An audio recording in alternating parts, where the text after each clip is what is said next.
MV Agusta is independent once again.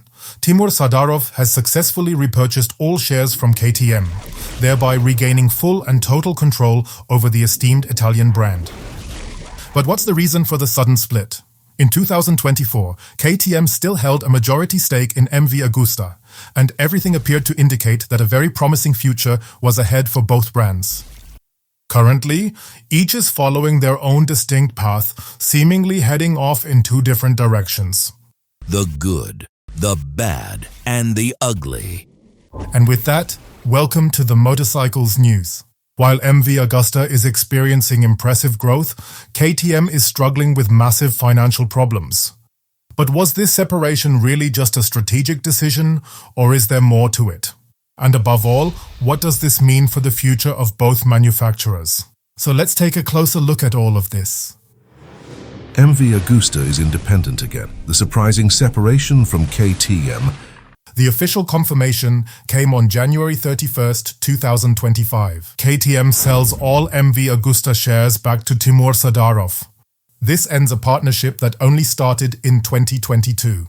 MV Agusta is now fully owned by the Sardarov family again, making it independent once more. However, why is KTM rather unexpectedly ceding control of a company into which they had invested merely a few months ago? It wasn't until 2022 that KTM acquired a 25.1% stake in MV Agusta.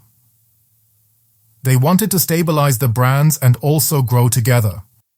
In 2024, KTM then increased its stake to 50.1% and thus took control, so Pira Mobility AG took control over MV Agusta. The intention of this collab was for MV Agusta to benefit from KTM's distribution network and for KTM to establish itself as a premium brand in the high-end segment. Both companies were hoping for synergies in production and logistics. On paper, it sounded like an absolutely perfect partnership. However, then everything ended up turning out quite differently. Financial difficulties at KTM, the real reason for the separation. By the end of 2024, KTM began to face economic difficulties. In November 2024, an application for a self-administered restructuring process, essentially a sort of pre-insolvency rescue measure, was initiated, which is very close to a traditional insolvency. The main problem with KTM: demand dropped significantly. During the Corona period, a lot of motorcycles were sold.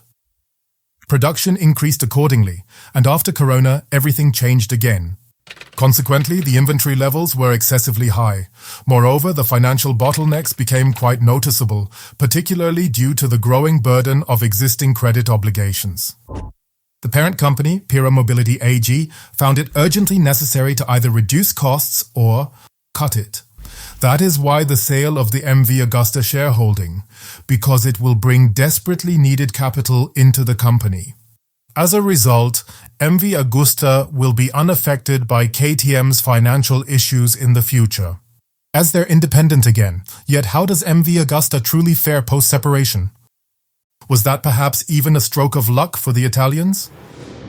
MV Agusta, growth despite the KTM crisis. MV Agusta delivered impressive numbers in 2024.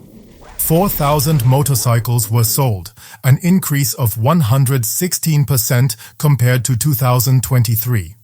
The spare parts supply was improved to 99%, which represents significant progress. The dealer network currently features 219 sales outlets and 41 service points globally. By the year 2025, the goal is to expand and grow to a total of 270 locations worldwide. While KTM is struggling, MV Agusta is making great strides forward. But can the brand sustain itself long-term without a strong partner? But what comes in the future or next? MV Agusta will remain independent, and development, production, distribution, and marketing will continue to stay in Varese as announced. In the future, there will be no influence from external investors. Everything is solely by Timur Sardarov. There are no official announcements regarding new models yet, but of course, one can hope, although, to be honest, it's still a bit early for that. They are definitely eager to continue growing. Sardarov's statement, "We are now stronger and more focused than ever before." The last few years have been used to improve structures, processes, and personnel. MV Agusta aims for long-term stability and also expansion in the market. However, the question remains, will MV Agusta encounter difficulties in expanding globally without the extensive distribution structures provided by KTM? Conclusion. What does this mean for the future? MV Agusta has gone back to being privately owned, remaining independent, but without having a strategic partner. KTM is in need of a strategic reorganization. They are experiencing financial strain, and without the involvement of MV Agusta, they might seem somewhat weaker, one might speculate. The big question remains, will MV Agusta continue to grow, or will it struggle without a strong partner, and can KTM pull itself out of the crisis?